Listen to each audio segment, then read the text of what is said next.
And আমার friend Afsana Ahmed আমরা দুজন মিলে এই প্রজেক্টটি বানিয়েছি। এটির নাম হচ্ছে generation power from footstep by using piezo electricity বা পিজো ইলেকট্রিসিটি। পিজো শব্দের অর্থ হচ্ছে প্রেসার বা চাপ। চাপের সাহায্যে এটা থেকে কারেন্ট উৎপন্ন করার জন্য আমরা এটা ইউজ করতে পারি। এগুলো হচ্ছে সেই ডিস্কগুলো, আর এটা হচ্ছে মাল্টিমিটার। এটার সাহায্যে আমরা দেখাতে পারি।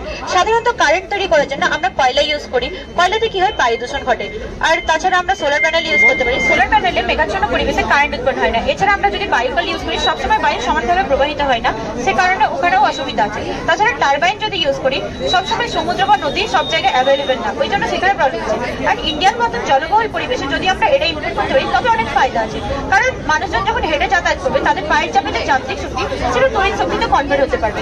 তো এই ডিস্কের উপর যখন চাপ দেওয়া হবে, তখন সেটা থেকে মাল্টিমিটারে আমরা দেখতে পাবো কতটা পরিমাণে কারেন্ট উৎপন্ন হচ্ছে।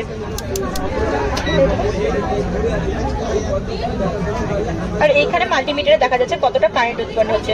ও যখন ইয়েস স্যার, এটা চাপ দেওয়ার ফলে হচ্ছে। ও ওখান থেকে হাত হাঁটতে দিল, আর ওখানে হচ্ছে কি আর কোনো রকমের প্রেশার পড়ছে না, ফলে এটা আস্তে আস্তে জিরোর দিকে চলে যাচ্ছে।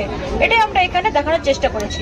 সাধারণত এটা আমরা মেট্রো স্টেশনে দেখেছি, কারণ নর্মাল স্টেশনে মানুষজন ভ্যান নিয়ে যাতায়াত করে, সবজির বোঝা নেয়, তো সেইখানে চাপের ডিফারেন্সটা অনেকটা বেশি হয়। ফলে একবার বেশি কারেন্ট একবার কম কারেন্টের জন্য ওখানে কি হয়, শর্ট সার্কিটের ব্যাপারটা থাকে।